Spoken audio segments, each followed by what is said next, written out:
നമസ്കാരം ന്യൂസ് 3ലേക്ക് എല്ലാ പ്രേക്ഷകർക്കും സ്വാഗതം. ഇന്നും നമുക്ക് പതിവ് പോലെ ഒരു അതിഥിയുണ്ട്. അതിഥിയിലേക്ക് എത്തുന്നതിന് മുമ്പ് ഇന്നത്തെ പ്രധാന വാർത്തകൾ വേഗത്തിൽ കാണാം. മുൻ മുഖ്യമന്ത്രി വി.എസ്. അച്യുതാനന്ദന്റെ ആരോഗ്യനില അതീവ ഗുരുതരമായി തുടരുന്നു. വൃക്ക ഉൾപ്പെടെയുള്ള ആന്തരിക അവയവങ്ങളുടെ പ്രവർത്തനം തകരാറിലാണ്. സാധാരണ നിലയിലാകാത്ത രക്തസമ്മർദ്ദവും ആരോഗ്യനില കൂടുതൽ വഷളാക്കുന്നു. വിദഗ്ധ സംഘത്തിന്റെ കൂടി അഭിപ്രായം കണക്കിലെടുത്ത് ഡയാലിസിസ് പുനരാരംഭിച്ചിട്ടുണ്ട്. വി.എസിന്റെ ശരീരം മരുന്നുകളോട് പ്രതികരിക്കുന്നുണ്ട്. വി.എസ്. അച്യുതാനന്ദനെ സന്ദർശിച്ച എം.എ. ബേബി മെഡിക്കൽ കോളേജിലെ വിദഗ്ധ സംഘം ഇന്നലെ ചികിത്സ വിലയിരുത്തി. നിലവിലുള്ള ചികിത്സ തുടരുകയാണ്. മരുന്നുകളോട് പ്രതികരിക്കുന്നത് പ്രതീക്ഷയെന്ന് എം.എ. ബേബി പറഞ്ഞു. തുടർച്ചയായി ഡയാലിസിസ് ആരംഭിച്ചതായും CPM ജനറൽ സെക്രട്ടറി. സംസ്ഥാന പോലീസ് മേധാവിയായി രവാഡ ചന്ദ്രശേഖർ ചുമതലയേറ്റു. പോലീസ് ആസ്ഥാനത്തെത്തിയ DGPക്ക് ADGP H. വെങ്കിടേഷ് ബാറ്റൺ കൈമാറി. ചുമതലയേറ്റ ശേഷമുള്ള ആദ്യ പരിപാടി കണ്ണൂരിലാണ്. മുഖ്യമന്ത്രിക്കൊപ്പം മേഖലാ അവലോകന യോഗത്തിൽ രവാഡ ചന്ദ്രശേഖർ പങ്കെടുക്കും. ഇന്നലെയാണ് കേന്ദ്ര ക്യാബിനറ്റ് സുരക്ഷാ സെക്രട്ടറി രവാഡ ചന്ദ്രശേഖർ സ്ഥാനമൊഴിഞ്ഞത്. വെല്ലുവിളിയുള്ള ചുമതലയാണെന്ന് രവാഡ ചന്ദ്രശേഖർ. ലഹരി വ്യാപനം തടയാൻ പ്രത്യേക നയം രൂപീകരിക്കും. സാമുദായിക സൗഹാർദ്ദം നിലനിർത്താനുള്ള ഇടപെടലുണ്ടാകും. ക്രമസമാധാനം ശക്തിപ്പെടുത്തും. ജനങ്ങളോടുള്ള പെരുമാറ്റം കൂടുതൽ സൗഹാർദ്ദപരമാകുമെന്നും DGP വ്യക്തമാക്കി. പോലീസ് ആസ്ഥാനത്ത് DGPയുടെ വാർത്താ സമ്മേളനത്തിനിടെ നാടകീയ രംഗങ്ങൾ. താൻ നൽകിയ പരാതിയിൽ നടപടി വേണമെന്നാവശ്യപ്പെട്ട മുൻ പോലീസ് ഉദ്യോഗസ്ഥൻ ഹാളിലേക്ക് എത്തി. ആദ്യം ഒന്ന് അമ്പരന്നെങ്കിലും ഉദ്യോഗസ്ഥരെത്തി ഇയാളെ പിടിച്ചുകൊണ്ടുപോയി. പരാതി പരിശോധിക്കാമെന്ന് DGP. രവാഡ ചന്ദ്രശേഖറിനെ DGPയായി നിയമിച്ചതിനെ ന്യായീകരിച്ച് CPM കണ്ണൂർ ജില്ലാ സെക്രട്ടറി KK രാഗേഷ്. കൂത്തുപറമ്പ് വെടിവയ്പ്പിന് 2 ദിവസം മുമ്പാണ് രവാഡ ചന്ദ്രശേഖർ ചുമതലയേറ്റത്. വെടിവയ്പ് അന്വേഷിച്ച പത്മനാഭൻ കമ്മീഷൻ റിപ്പോർട്ടിൽ ഹക്കീം ബത്തേരിയും TT ആന്റണിയുമാണ് പ്രധാന ഉത്തരവാദികൾ. വിവിധ ഘടകങ്ങൾ പരിശോധിച്ചാണ് DGP നിയമനമെന്നും KK രാഗേഷ്.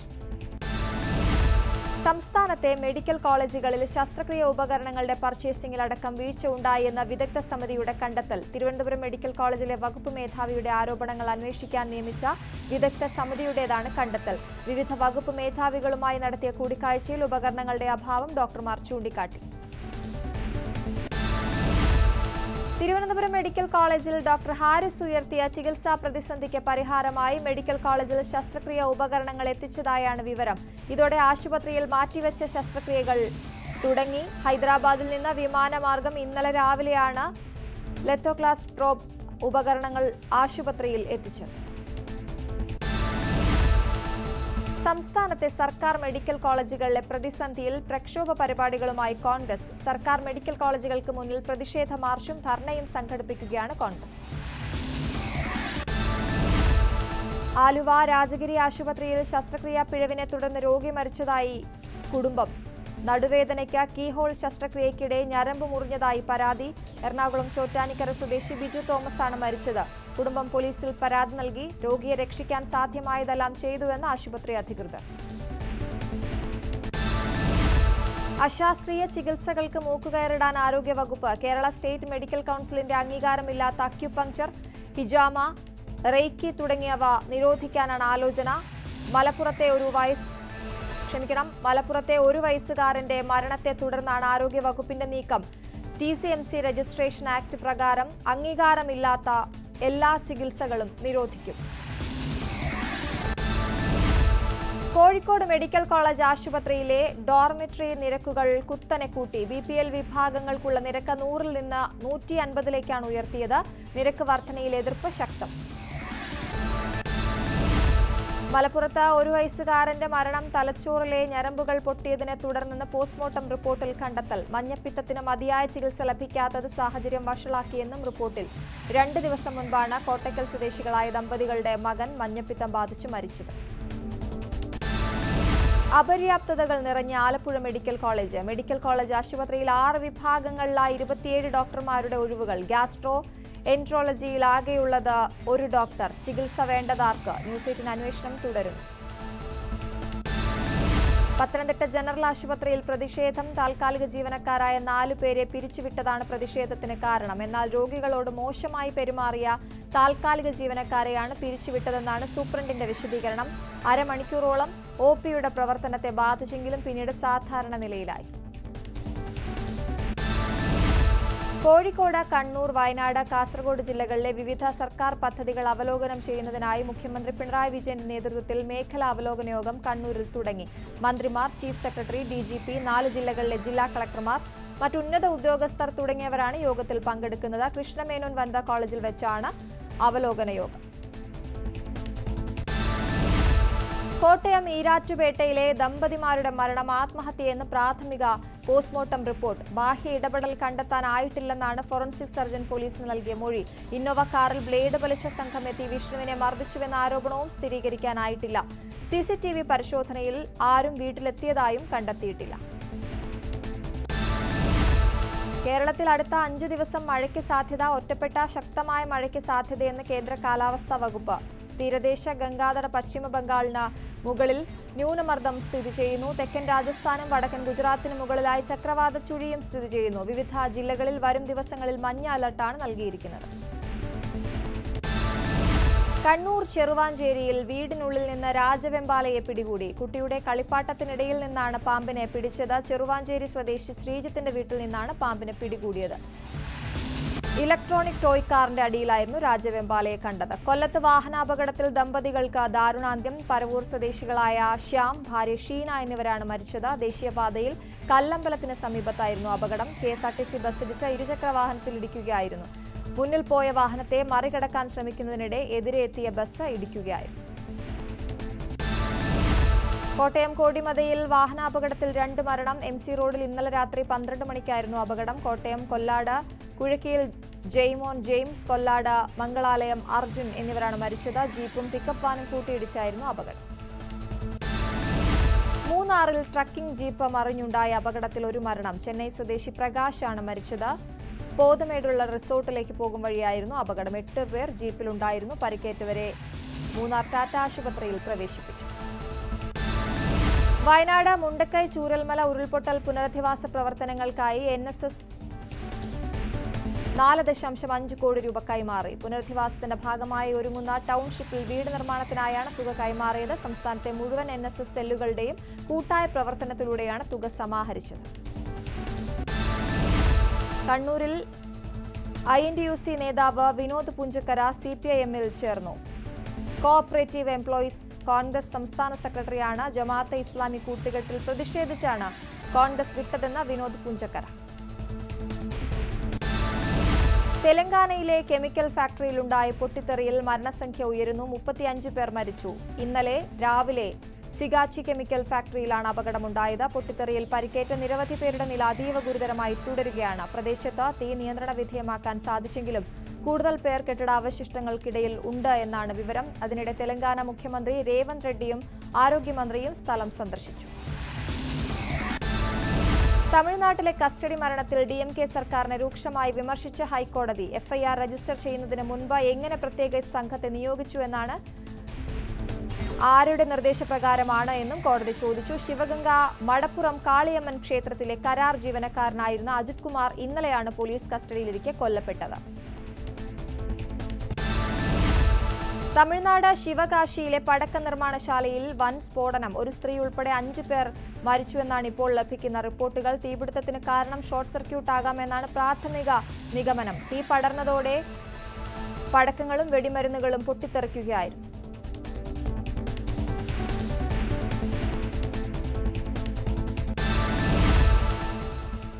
വളരെ പ്രധാനപ്പെട്ട ഒരു വാർത്തയിലേക്കാണ് ഇനി. പത്തനംതിട്ട കോന്നിയിൽ വനം വകുപ്പ് ജീവനക്കാർക്ക് നേരെ കാട്ടാന പാഞ്ഞെടുത്തു. 8 പേർക്ക് പരുക്ക്. കുമരംപേരൂർ വയക്കര വനമേഖലയിൽ ഇന്നലെയായിരുന്നു സംഭവം. ആനയെ തുരത്താനുള്ള ദൌത്യത്തിനിടെയാണ് ജീവനക്കാർക്ക് നേരെ ആന പാഞ്ഞെടുത്തത്. കാട്ടാനക്കൂട്ടം നാട്ടിലിറങ്ങുന്നത് പതിവായതോടെയാണ് വനം വകുപ്പ് ആനയെ തുരത്താനുള്ള ദൌത്യം തുടങ്ങിയത്. ശശിനാരായണൻ വിവരങ്ങളുമായി ചേരുന്നു. ശശി, പത്തനംതിട്ട കോന്നിയിലായിരുന്നു സംഭവം എന്ന് മനസ്സിലാക്കുന്നു. എന്താണ് വിശദാംശങ്ങൾ? അശ്വതി, കഴിഞ്ഞ കുറെ ദിവസങ്ങളായി ഈ പ്രദേശങ്ങളിൽ കുമരംപേരൂർ ഒപ്പം വയക്കര തുടങ്ങിയ പ്രദേശങ്ങളിൽ കോന്നിയുടെ മലയോര മേഖലയാണ്. അവിടെ കാട്ടാന ശല്യം വളരെ രൂക്ഷമാണ്. പ്രദേശവാസികൾക്ക് ജീവിക്കാൻ കഴിയാത്തൊരു സാഹചര്യമുണ്ട്. അത്തരത്തിലാണ് വനം വകുപ്പ് ഉദ്യോഗസ്ഥർ ഈ കാട്ടാനെ തുരത്താൻ വേണ്ടി ഇറങ്ങിയത്. എന്തായാലും ഇറങ്ങിയ സമയത്താണ് 8ഓളം ജീവനക്കാർക്ക് കാട്ടാനയെ തൊട്ട് മുന്നിൽ കാണുകയോ തുരത്തുന്നതിനിടയിൽ ആന പാഞ്ഞെടുക്കുന്ന ഒരു സാഹചര്യം ഉണ്ടായി. അങ്ങനെയാണ് വനം വകുപ്പ് ജീവനക്കാർക്ക് പരിക്കേറ്റത്. 8 പേർക്കാണ് വന ഉദ്യോഗസ്ഥർക്ക് പരിക്കേറ്റിട്ടുണ്ട്. എന്തായാലും കാട്ടാന കൂട്ടമാണ് ഈ വനംവകുപ്പ് ഉദ്യോഗസ്ഥർക്ക് നേരെ പാഞ്ഞെടുത്തത്. ഓടി രക്ഷപ്പെടുകയാണ് ഉണ്ടായത്. ആ ഓട്ടത്തിലും വീണ് പരിക്കേറ്റുമാണ് അവർക്ക് പരിക്കേറ്റിട്ടുള്ളത്. എന്തായാലും പ്രദേശത്ത് കാട്ടാന ശല്യം ഇപ്പോഴും രൂക്ഷമാണ്. ആ പ്രദേശത്ത് തന്നെ കാട്ടാന നിലയുറപ്പിക്കുന്ന സാഹചര്യമുണ്ടായി. വനമധ്യത്തിൽ കൂടെ റോഡുണ്ട്. ആ റോഡ് വഴിയാണ് ആളുകൾ കൊക്കാത്തോട് അതുപോലെ തന്നെ വയക്കര തുടങ്ങിയ പ്രദേശങ്ങളിലേക്ക് സഞ്ചരിക്കുന്നത്. ഏത് സമയവും കാട്ടാനയുടെ ശല്യം ഈ റോഡിലുണ്ട്. അത്തരം പരാതികൾ വ്യാപകമായതിനെ തുടർന്നാണ് നിരന്തരം വനംവകുപ്പ് ഇത്തരത്തിലൊരു ആനകളെ തുരത്തുന്ന നടപടിയുമായി മുന്നോട്ട് പോകുന്നത്. അതിന്റെ അടിസ്ഥാനത്തിലാണ് ഇന്നലെ എത്തിയത്. എന്തായാലും ഈ കാട്ടാനകൾ പാഞ്ഞെടുത്ത സമയത്താണ് വനംവകുപ്പ് ഉദ്യോഗസ്ഥർ ഓടി മാറിയതുകൊണ്ട് മാത്രമാണ് രക്ഷപ്പെട്ടത്. അത്തരത്തിലാണ് അവർക്ക് പരിക്ക് പറ്റിയുള്ളത്. എന്നാലും വനംവകുപ്പ് ഉദ്യോഗസ്ഥർ ആശുപത്രിയിൽ ചികിത്സ തേടിയിട്ടുണ്ട്. കാട്ടാനക്കൂട്ടം ഇപ്പോഴും ആ പ്രദേശത്ത് നിലയുറപ്പിക്കുന്ന ഒരു സാഹചര്യമുണ്ട്. അശ്വതി. ശരി, ശശിനാരായണനാണ് പത്തനംതിട്ടയിൽ നിന്ന് വിവരങ്ങൾ നൽകിയത്. ഇനി നമ്മൾ അതിഥിയിലേക്ക് പോവുകയാണ്. ഇന്ന് അതിഥിയായി എത്തിയിരിക്കുന്നത് ഒരു സംരംഭകയാണ്. മുറ്റത്തെ കറ്റാർവാഴ ചെടിയിൽ നിന്നും സോപ്പ് നിർമ്മാണം ആരംഭിച്ച് ഇന്ന് 32 ഇനം സോപ്പുകൾ വിപണിയിൽ എത്തിച്ചിരിക്കുകയാണ് ലസിത നസീർ. സോപ്പിന് പുറമെ ഹെയർ ഓയിലും ലിപ് ബാമിനും ഒക്കെ ഇപ്പോൾ വിദേശത്ത് പോലും നിരവധി ആവശ്യക്കാരുണ്ട്. സ്വാഗതം ലസിത ന്യൂസ് 3യിലേക്ക്. ലസിത, എല്ലാവരുടെയും വീട്ടിൽ മിക്കവാറും വീടുകളിലൊക്കെ കറ്റാർവാഴ ഉണ്ടാകും. അപ്പോൾ എങ്ങനെയാണ് ഈ ഒരു രംഗത്തേക്ക് എത്തിയത്? 32 ഇനം സോപ്പുകൾ എന്ന് പറയുമ്പോൾ അതിനും പ്രത്യേകതകൾ ഏറെ ഉണ്ടല്ലോ, പറഞ്ഞു തുടങ്ങിക്കോളൂ. അതെ, വീട്ടിലുള്ള ഒരു കറ്റാർവാഴ ചെടിയിൽ നിന്നാണ് ഞാൻ ഈ ഒരു സംരംഭം തുടങ്ങിയത്. 32 തരം സോപ്പുകൾ, shampoo, hair care oil, lip balm, face pack, അങ്ങനെ ഒരുപാട് ഇതുകൾ ഞാൻ ചെയ്യുന്നുണ്ട്. അത് ജീവിതത്തില് അപ്രതീക്ഷിതമായിട്ട് കടന്നു വന്ന പ്രതിസന്ധികൾ കാരണമാണ് ഞാൻ ഈ രംഗത്തേക്ക് വന്നത്. കാരണം ഞാനൊരു ബിസിനസ് ചെയ്യണമെന്നോ ഇങ്ങനെയൊക്കെ ആകുന്ന ഒന്നും പ്രതീക്ഷിച്ച ഒരു ആളല്ല. ഞാൻ സാധാരണ ഒരു വീട്ടമ്മയായിരുന്നു. 19 വയസ്സിൽ തന്നെ ഡിഗ്രി ഫസ്റ്റ് ഇയർ പഠിക്കുമ്പോ തന്നെ കല്യാണം കഴിഞ്ഞിരുന്ന. അപ്പോ വീട്ടില് 3 പെൺകുട്ടികളായിരുന്നു. അതുകൊണ്ട് ഞാൻ ഡിഗ്രി ഫസ്റ്റ് ഇയർ പഠിക്കുമ്പോഴേക്കും തന്നെ എന്റെ കല്യാണം കഴിഞ്ഞായിരുന്നു. പിന്നെ ഹസ്ബൻഡിന്റെ വീട്ടിൽ ചെന്ന് അവിടെയും പഠിക്കാനൊക്കെ സാഹചര്യങ്ങൾ ഉണ്ടായിരുന്നെങ്കിലും ഞാൻ അതിനൊന്നും നിന്നില്ല. കാരണം അപ്പോ നമുക്ക് സാമ്പത്തികമായിട്ട് വേറെ ബുദ്ധിമുട്ടുകളോ പ്രശ്നങ്ങളോ കാര്യങ്ങളോ ഒന്നും ഉണ്ടായിരുന്നില്ല. അതുകൊണ്ട് തന്നെ അതിന്റെ പഠിക്കണമെന്നോ അങ്ങനെയൊന്നും വിചാരിച്ചിട്ടുണ്ടായിരുന്നില്ല. പക്ഷെ ജീവിതത്തില് കുറച്ച് കഴിഞ്ഞപ്പോ വന്ന പ്രതിസന്ധികളാണ് ഇങ്ങനെ ഒരു കറ്റാർവാഴ ഒരു സോപ്പിലേക്ക് എത്തിച്ചത്. അതാണ്, ഇപ്പോൾ ഒരുപാടിടത്തേക്ക് ഒരുപാട് പേര് ആവശ്യക്കാരായിട്ടുണ്ട്. പുറത്തും വിദേശത്തൊക്കെ ലിപ് ബാമും ഓയിലും ഒക്കെ സെല്ല് ചെയ്യുന്നുണ്ട്. അപ്പോൾ ലസിത പറഞ്ഞതുപോലെ വിചാരിക്കാതെ ഇരുന്ന് പെട്ടെന്ന് ഇപ്പോൾ ഒരു 3 വർഷമാണ് സംരംഭം തുടങ്ങിയിട്ടായതെങ്കിലും മുന്നോട്ട് പോകാൻ, ധൈര്യമായിട്ട് മുന്നോട്ട് പോകാൻ ഒരുപാട് പേരുടെ പിന്തുണയും ഉണ്ടായി അല്ലേ? ആ യാത്ര ഒന്ന് പറയാമോ? യാത്ര പറഞ്ഞു കഴിഞ്ഞാൽ ഈ പറഞ്ഞ പോലെ തന്നെ കല്യാണം 19 വയസ്സിൽ കഴിഞ്ഞു. അത് കഴിഞ്ഞ് ഞാൻ ഹസ്ബൻഡിന്റെ വീട്ടിൽ ചെന്നു. അവിടെയും വേറെ സാമ്പത്തിക പ്രശ്നങ്ങളൊന്നും ഇല്ലാതിരുന്നോണ്ട് തന്നെ നമ്മളൊരു ജോലിനെ കുറിച്ച് അങ്ങനെയൊന്നും ചിന്തിച്ചിരുന്നില്ല. പഠിക്കാനായിട്ട് പിന്നെ വിവാഹം കഴിഞ്ഞു. ഹസ്ബൻഡ് റെയിൽവേയില് കോൺട്രാക്ടറായി. പിന്നെ മോൻ ആയി കഴിഞ്ഞും ഹസ്ബൻഡിന് പഠിക്കാനൊക്കെ താല്പര്യം ഉണ്ടായിരുന്നു. എന്നെ കമ്പ്യൂട്ടർ കോഴ്സിനും അങ്ങനെയൊക്കെ പഠിക്കാനൊക്കെ വിടുകയൊക്കെ ചെയ്തായിരുന്നു. പക്ഷെ എല്ലാം കംപ്ലീറ്റ് ചെയ്തു. പക്ഷെ ഒരു ജോലിനെ കുറിച്ചൊന്നും ഞാൻ അപ്പൊ ചിന്തിച്ചിരുന്നില്ല. ഞാൻ ചോദിച്ചത്, ആ ജോലിയെ കുറിച്ച് ചിന്തിച്ചു തുടങ്ങിയപ്പോ എന്തെങ്കിലും ചെയ്യണം, എനിക്കും സഹായിക്കണം അദ്ദേഹത്തെ, അല്ലെങ്കിൽ ഞാനും കൂടി അധ്വാനിച്ചിട്ടേ മുന്നോട്ട് പോകാൻ പറ്റുമെന്ന് തോന്നിയപ്പോ ഈ സോപ്പ് അല്ലെങ്കിൽ കറ്റാർവാഴ എങ്ങനെയാണ് കണ്ണിലുടക്കിയത്? അതിനാരാണ് കാരണമായത്? അതിന് കാരണമായത് എന്റെ മകളാണ്. കാരണം ഈ മോൻ ട്യൂഷന് പോയി കഴിഞ്ഞപ്പോ ഹസ്ബൻഡ് ഫ്രണ്ടിന്റെ വീട്ടിൽ നിന്നാണ് ആദ്യമായിട്ട് ചെറിയൊരു കറ്റാർവാഴ തൈ കിട്ടിയത്. ജാസ്മിൻ തന്നതാണ് ചെറിയൊരു കറ്റാർവാഴ തൈ. അത് ഞാൻ വീട്ടിൽ നട്ടുപിടിപ്പിച്ചു. അതുപോലെ തന്നെ മക്കൾക്ക് പനിയൊക്കെ വന്നു കഴിഞ്ഞപ്പോ ചെറിയൊരു പനിക്കൂർക്ക അപ്പുറത്തെ വീട്ടിൽ നിന്ന് തന്നത്, അത് അങ്ങനെ നട്ടുപിടിപ്പിച്ച് തുളസി, പനിക്കൂർക്ക അങ്ങനെയൊക്കെ ഞങ്ങളൊരു പുതിയ വീട് വെച്ച് കഴിഞ്ഞപ്പോ നട്ടുപിടിപ്പിച്ചിട്ടുണ്ടായിരുന്നു. അപ്പോ മോള് അന്ന് സിക്സ്ത്തിലാണ് പഠിക്കുന്നത്. ചെറിയ മോളാണ്.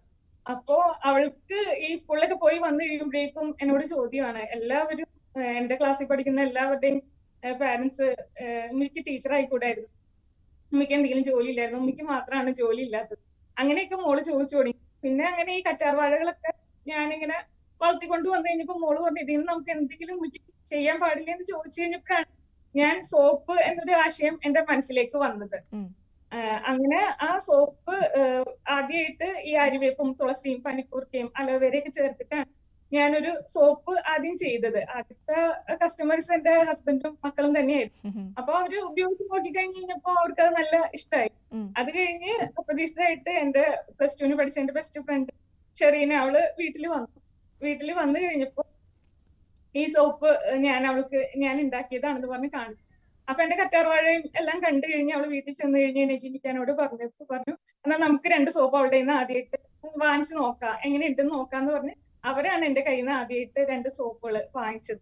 അത് അവര് ഉപയോഗിച്ച് അവർക്ക് ഇഷ്ടമായി. പിന്നെ അതെന്റെ ഫ്രണ്ട്സ്, കസിൻസ്, അങ്ങനെ ഞാൻ ഓരോരുത്തർക്കും ആ സോപ്പുകൾ ഉണ്ടാക്കി കൊടുത്തു.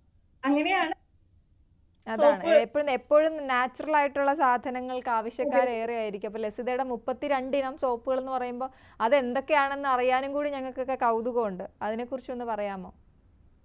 ആദ്യമായിട്ട് ചെയ്തത് ഇതുപോലെ ഈ ആര്യവേപ്പും തുളസിയും പനിക്കൂർക്കയും. ഞാൻ പൊടികളോ കളറുകളോ ഒന്നും ചേർക്കാറില്ല.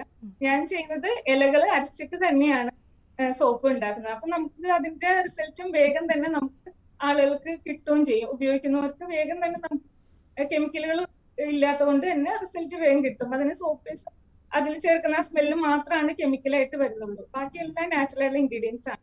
ഇപ്പൊ ഞാൻ ചെയ്യുന്നത് പിന്നെ അത് കഴിഞ്ഞ് ആന്റി ഹെയർ ഫോൾ സോപ്പാണ് രണ്ടാമത്തെ. ഒരുപാട് പേരുടെ പ്രശ്നമാണ് മുടി കൊഴിച്ചില്, താരൻ, അങ്ങനെയൊക്കെയുള്ള ഒരുപാട് പ്രശ്നമുള്ളവരുണ്ട്. അപ്പോ അങ്ങനെയാണ് ഞാൻ ആര്യവേപ്പ്, തുളസി, പനിക്കൂർക്ക, അലോവേര, നെല്ലിക്ക, ചെമ്പരത്തി, താളി, അങ്ങനെയുള്ള എല്ലാ സാധനങ്ങളും അരച്ച് ചേർത്തിട്ട് ആന്റി ഹെയർ ഫോൾ സോപ്പ് എന്ന് പറഞ്ഞിട്ടൊരു സോപ്പ് ഉണ്ടാക്കി. അത് ഒരുപാട് പേർക്ക് ഇഷ്ടമായി. ഒരുപാട് പേരുടെ മുടി കൊഴിച്ചില്, താരൻ, അങ്ങനെയുള്ള പ്രശ്നങ്ങളൊക്കെ മാറി വീണ്ടും നമുക്ക് അങ്ങനെ ഓർഡർ കിട്ടും.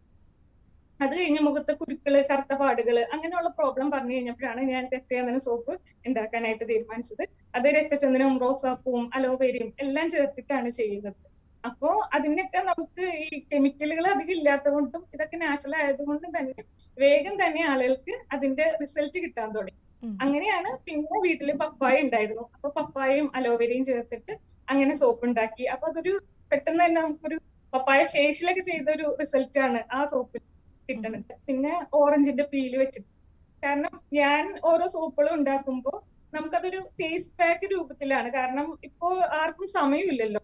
എല്ലാവരും ഓഫീസിലും ജോലിക്കാര്, പഠിക്കാൻ പോകുന്ന കുട്ടികൾ, എല്ലാവർക്കും ഇതുപോലെയൊക്കെ രക്തചന്ദനം അരച്ചതെന്നും മഞ്ഞൾ അരച്ചതെന്നൊക്കെ ആഗ്രഹം ഉണ്ടാവും. പക്ഷെ ആളുകൾക്ക് അതിനുള്ള സമയമില്ല. അപ്പൊ അതൊരു സോപ്പ് രൂപത്തിൽ കിട്ടുകയാണെങ്കിൽ എല്ലാവർക്കും എളുപ്പമാണല്ലോ. അതും നമുക്ക് കെമിക്കലുകളൊന്നും ഇല്ലാതെ മഞ്ഞളാണെങ്കിലും തുളസി ആണെങ്കിലും പനിക്കൂർക്ക ആണെങ്കിലും ഒക്കെ ഞാൻ വീട്ടിൽ തന്നെ നട്ടുപിടിപ്പിച്ചിട്ടുണ്ട്. അപ്പൊ അതിൽ തന്നെ എടുത്ത് ചെയ്യുമ്പോൾ നമുക്ക് അത്രയും നമുക്ക് റിസൾട്ട് കൂടുതൽ കിട്ടുകയും ചെയ്യുമല്ലോ. ഈ ശംഖുപുഷ്പത്തിന്റെ ഒക്കെ പൂവിന്റെ അതേ നിറത്തിൽ സോപ്പ് കാണുന്നു, അതൊക്കെ നാച്ചുറൽ കളർ തന്നെയാണോ? അതെ, നാച്ചുറൽ കളറാണ്. ഞാൻ എന്റെ സോപ്പുകളിൽ ഒരു സോപ്പിലും ഒരു കളറുകളോ ഒന്നും ചേർക്കുന്നില്ല. കളർ എന്റെ വീട്ടിൽ തന്നെ ഇല്ല. കാരണം കളർ പൊടികളോ ഒന്നും ഞാൻ ഒരു സോപ്പിലും ചേർക്കുന്നില്ല. നമ്മള് ഇപ്പൊ ശംഖുപുഷ്പമാണെങ്കിൽ വീട്ടിൽ തന്നെ ഉണ്ട്, പിന്നെ എന്റെ വീട്ടിലുണ്ട്. അപ്പൊ അതൊക്കെ എല്ലാം ഉണക്കി പൊടിച്ചൊക്കെ എടുത്തു വെച്ചിട്ടാണ് നമ്മൾ സോപ്പ് ഉണ്ടാക്കണത്. പിന്നെ അത് എന്ന് പറയുമ്പോ കളറ് ചേർക്കാത്തത് കൊണ്ടാണ് നമുക്ക് കൂടുതൽ അത് റിസൾട്ട് കിട്ടുന്നത്. പിന്നെ നാച്ചുറൽ ആയിട്ട് കളറുകൾ തന്നെയാണ്, ആ പൂവിന്റെ കളർ തന്നെ നമുക്ക് കിട്ടുകയും ചെയ്യും. ഇപ്പൊ റോ മെറ്റീരിയൽസ് എല്ലാം വീട്ടിൽ തന്നെ ഉണ്ട്, അധികം വലിയ ചെലവ് വന്നില്ല, പക്ഷെ ഇപ്പൊ നല്ല വിജയകരമായിട്ട് മുന്നോട്ട് പോകുന്നു അല്ലെ? അതെ, കാരണം അതിന്റെ ഒരുപാട് കഷ്ടപ്പാടുണ്ട്. അതെ, ഞാൻ പൈസയുടെ കാര്യം മാത്രമാണ് പറഞ്ഞത്, സാമ്പത്തികം മാത്രമാണ് പറഞ്ഞത്. പക്ഷെ അതിന്റെ പിന്നിലുള്ള കഷ്ടപ്പാട് ഒറ്റയ്ക്കാണോ ലസിത ചെയ്യുന്നത്? ആരെങ്കിലും ഒക്കെ സഹായത്തിനുണ്ടോ? ഒറ്റയ്ക്കല്ല, എന്റെ ഹസ്ബൻഡും മക്കളും ഒക്കെ എന്റെ കൂടെ ഉണ്ട്. പിന്നെ എന്റെ വീട്ടുകാര്, കാരണം ഈ മഞ്ഞള് കാര്യങ്ങളൊക്കെ പൊടിച്ചു തരുന്നതൊക്കെ വീട്ടിലാണ്. എന്റെ ഉമ്മച്ചിയും വാപ്പച്ചിയാണ് ഇതെല്ലാം പൊടിച്ചു തരുന്നത്. പിന്നെ ഇതുപോലെ ശംഖുപുഷ്പം, ആര്യവേപ്പിന്റെ ഇല, അങ്ങനെ എല്ലാം വീട്ടില് ഉള്ളവരാണ് ഇങ്ങനെ പൊടിച്ചു തരുന്നത്. ഇലകളൊക്കെ പറിച്ചൊക്കെ തരുന്നത്. കാരണം എല്ലാം കൂടി ഒറ്റയ്ക്ക് എന്നെ കൊണ്ട് നടക്കില്ലല്ലോ. പിന്നെ ഫ്രണ്ട്സ്, കസിൻസ്, അങ്ങനെ ഇപ്പൊ ഒരു ആര്യവേപ്പൊക്കെ എവിടെയെങ്കിലും ഉണ്ടെങ്കിൽ ആദ്യം അവരെന്നെ വിളിക്കും, ഇന്ന സ്ഥലത്ത് ആര്യവേപ്പ് ഉണ്ട്. കാരണം ഇതൊക്കെ എനിക്ക് ആവശ്യമുള്ള സാധനങ്ങൾ ആയതുകൊണ്ട് കസ്റ്റമേഴ്സ് വരെ എന്റെ വീട്ടിൽ ഇങ്ങനെ ഉണ്ട് എന്ന് പറഞ്ഞിട്ട് വിളിക്കാറുണ്ട്. അതെ, നമ്മൾ ഇങ്ങനെ ഒരു സംരംഭത്തിലേക്ക് ഇറങ്ങി തിരിക്കുമ്പോൾ ഉള്ള നമ്മുടെ ഏറ്റവും വലിയ വെല്ലുവിളിയാണ് വിപണി കണ്ടെത്തുക എന്നുള്ളത്. ഇത് എവിടെ വിൽക്കും എന്നുള്ളത്. പക്ഷെ അവിടെ വലിയൊരു ആശ്രയമായി ക്വീൻസ് ഉണ്ടായിരുന്നു. അതിനെക്കുറിച്ച് പറയാം. ഞാൻ ആദ്യം സോപ്പ് ഉണ്ടാക്കി തുടങ്ങിയ സമയത്ത് നമുക്ക് ഈ കുറച്ച് നമ്മുടെ ഇപ്പൊ ഞാൻ ആദ്യം പറഞ്ഞ പോലെ ഫ്രണ്ട്സ്, കസിൻസ്, നമ്മുടെ അടുത്ത ബന്ധുക്കള്, അവർക്ക് മാത്രമാണ് സോപ്പ് കൊടുത്തു തുടങ്ങിയിരുന്നത്. എനിക്ക് അങ്ങനെ വേറെ ഒരുപാട്, കാരണം ഇത് ഉപയോഗിച്ച് എനിക്ക് കൂടുതൽ മൗത്ത് പബ്ലിസിറ്റി വഴിയാണ് സോപ്പിന് ഓർഡർ കിട്ടുന്നത്. അപ്പോഴാണ് ഞാൻ എന്റെ സംരംഭം തുടങ്ങിയ ഒരു 6 മാസം കഴിഞ്ഞപ്പോഴാണ് ക്യൂൻസ് ബിസിനസ് ഗ്ലോബലിൽ ഞാൻ ജോയിൻ ചെയ്യുന്നത്. പക്ഷെ ഞാൻ ആദ്യത്തെ പോസ്റ്റ് ഇട്ടപ്പോ തന്നെ എനിക്ക് ഫസ്റ്റ് ഓർഡർ കിട്ടിയത് തിരുവനന്തപുരത്ത് നിന്ന് ശ്രീകല ചേച്ചിയായിരുന്നു. ആ ചേച്ചി ഇന്ന് എന്റെ കസ്റ്റമറാണ്, ചേച്ചി മോളും എല്ലാം കസ്റ്റമറാണ്. അപ്പോ അങ്ങനെ അവിടുന്ന് മുതൽ തുടങ്ങിയിട്ട് നമ്മൾ പോസ്റ്റ് ഇടുമ്പോൾ നമുക്ക് അത്യാവശ്യം ഓർഡറുകൾ, പിന്നെ അതിലെ അഡ്മിൻസ് തന്നെ എന്റെ പ്രൊഡക്ട്സ് ഉപയോഗിച്ച് അവർക്ക് ഇഷ്ടമായി, അവർ റിവ്യൂ ഇട്ടു, അങ്ങനെ അത് ഒരുപാട് പേര് കണ്ടു. പിന്നെ അതുവഴി വൈബ്സ് ഓഫ് കേരള എന്ന് പറഞ്ഞിട്ട് യൂട്യൂബ് ചാനലിൽ വന്നു. അങ്ങനെയും ഒരുപാട് കസ്റ്റമേഴ്സ് നമുക്ക് ആയി. അതപ്പോ ഒരുപാട് പേര് പുറത്തുള്ളവരൊക്കെ ഉണ്ട്. അപ്പോ അവരിലേക്കൊക്കെ നമ്മുടെ പ്രൊഡക്ട്സ് എത്താൻ ഇതെല്ലാം കാരണം. ഈ വിദേശത്തേക്ക് ഏറ്റവും കൂടുതൽ പോകുന്ന സോപ്പ് അവരാവശ്യപ്പെടുന്നത് എന്താണ്?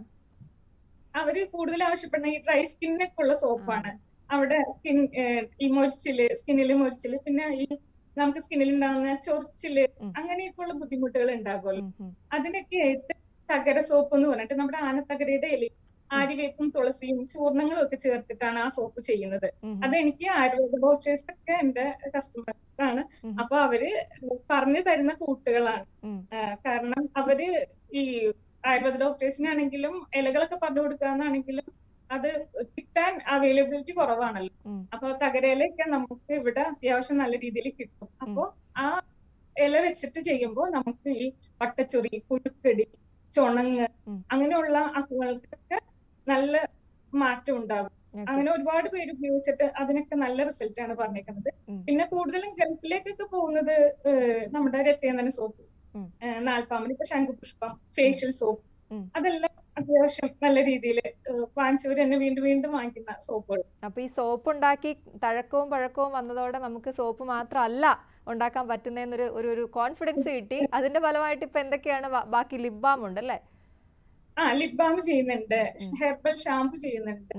ലിപ് ബാമിലെ മെയിൻ ഇൻഗ്രീഡിയന്റ് എന്താണ്? ലിപ് ബാമില് മഞ്ചിഷ്ടയാണ്. മഞ്ചിഷ്ട ചേർത്തിട്ടാണ് ചെയ്യുന്നത്. വേറെ കെമിക്കൽ ഒന്നുമില്ല. ചെറിയ കുട്ടികൾക്ക് വരെ ഉപയോഗിക്കാൻ പറ്റിയ ലിപ് ബാമാണ്. അതിന്റെ ഒരു ഗുണം കൂടി പറയാമോ? ഗുണം എന്ന് പറയുന്നത് അതിൽ കളറൊന്നുമില്ല. നമ്മളിപ്പോ കടയിൽ നിന്ന് വാങ്ങിക്കുന്ന പോലെയുള്ള കളറോ അങ്ങനെയൊന്നും ഉണ്ടാവില്ല. പക്ഷെ നമ്മുടെ ലിപ്പിന് നാച്ചുറൽ ആയിട്ടുള്ള ഒരു കളർ അതില് നമുക്ക് ലിപ് ബാം യൂസ് ചെയ്ത് കഴിയുമ്പോൾ. ശരി, ഞാനിപ്പോ ഇത് ചോദിക്കുമ്പോ ലസിതയുടെ ഒരു പരസ്യം പോലെ തോന്നും ആളുകൾക്ക്. പക്ഷെ ഞാനിത് ലസിതയെ ഇതിലേക്ക് വിളിക്കുന്നത്, ലസിതയെ പോലെയുള്ള ഓൺടർപ്രണേഴ്സിനെ ഇതിലേക്ക് വിളിക്കുന്നത്, ഇവിടെ ഇപ്പോൾ കണ്ടുകൊണ്ടിരിക്കുന്ന ന്യൂസ്ത്രീ പോലുള്ള പരിപാടികൾ കണ്ടുകൊണ്ടിരിക്കുന്ന വീട്ടമ്മമാർക്ക് എപ്പോഴെങ്കിലുമൊക്കെ മനസ്സിന്റെ കോണിൽ ഒരു ബിസിനസ് സ്റ്റാർട്ട് ചെയ്യണമെന്നുണ്ടെങ്കിൽ അവർക്കൊരു പ്രചോദനമാകട്ടെ എന്ന് വെച്ചാണ്. അങ്ങനെയുള്ളവരോട് എന്താണ് പറയാനുള്ളത്? ഒരു 3 വർഷം മുമ്പുള്ള ലസിതയും ഇപ്പോഴത്തെ ലസിതയും അവർക്കൊന്ന് പറഞ്ഞു കൊടുത്താൽ നമുക്ക് അവസാനിപ്പിക്കാം. ഇത് എന്റെ ജീവിതത്തിലെ ഏറ്റവും അഭിമാനമുള്ള നിമിഷമാണ്. കാരണം ഞാൻ സാധാരണക്കാരിൽ സാധാരണയായ ഒരു വീട്ടമ്മയായിരുന്നു. കല്യാണം കഴിഞ്ഞ് 16 വർഷം ഞാൻ വീട്ടിൽ തന്നെ എന്റെ ഹസ്ബൻഡിന്റെയും മക്കളുടെയും കാര്യങ്ങൾ മാത്രം നോക്കിയിരുന്ന ഒരു വീട്ടമ്മയാണ്. പക്ഷെ ജീവിതത്തില് ചില സാഹചര്യങ്ങൾ ഉണ്ടായി കഴിഞ്ഞപ്പോഴാണ് നമുക്ക് പൈസയുടെ വിലയും, നമുക്കൊരു ജോലി, ഒരു സ്ത്രീക്ക് ഏറ്റവും കൂടുതൽ അത്യാവശ്യം ഒരു ജോലിയാണ്, സ്വന്തമായിട്ടൊരു വരുമാനമാണ് എന്നുള്ള തിരിച്ചറിവിൽ നിന്നാണ് ഞാൻ ഈ സംരംഭത്തിലേക്ക് കടന്നു വന്നത്. പക്ഷെ എനിക്ക് പറയാനുള്ളത്, എന്നെപ്പോലുള്ള ഒരുപാട് ലസിതമാരുണ്ടാവും. ഈ 3 വർഷം മുമ്പുള്ള ഒരുപാട് ലസിതമാർ ഇപ്പോഴും അടുക്കളയിൽ ഉണ്ടാകും. ഞാൻ വിചാരിച്ചത് എനിക്ക് ഒരു കഴിവില്ലാത്ത ഒരാളാണ്. പക്ഷെ എല്ലാവർക്കും എന്തെങ്കിലും ഒരു കഴിവുണ്ടാകും. അത് നമ്മൾ തന്നെ അത് പൊടിതട്ടി എടുക്കണം എന്നാണ് എനിക്ക് പറയാനുള്ളത്. കാരണം തീർച്ചയായിട്ടും അത് ആ വാക്കുകൾ ലസിതയെ പോലെ ഇങ്ങനെ നേരത്തെ പറഞ്ഞു വീട്ടമ്മ മാത്രമായിരുന്നിട്ട് ഇപ്പോ വീട്ടമ്മയുടെ പണിയും ചെയ്യുന്നുണ്ടെന്നുള്ളതാണ് ഏറ്റവും എടുത്തു പറയേണ്ടത്. വീട്ടമ്മയുടെ പണിയും ഒപ്പം ഒരു സംരംഭം കൂടിയാണ്, ഏൺ ചെയ്യുന്നുണ്ട്, സമ്പാദിക്കുന്നുണ്ട് എന്നുള്ളതാണ് ഏറ്റവും വലിയ വ്യത്യാസം. നമ്മുടെ സമയം അവസാനിക്കുന്നതുകൊണ്ട് മാത്രം ഞാൻ ഇടപെടുകയാണ്. എല്ലാവിധ ആശംസകളും. ഒരുപാട് പ്രോഡക്ട്സ് ഇനിയും നിർമ്മിക്കാൻ കഴിയട്ടെ, അതെല്ലാം ഹിറ്റായി മാറട്ടെ. അപ്പോൾ ഒരുപാട് ലസിതമാർ ഇനിയും ഉണ്ടാകട്ടെ. Thank you so much.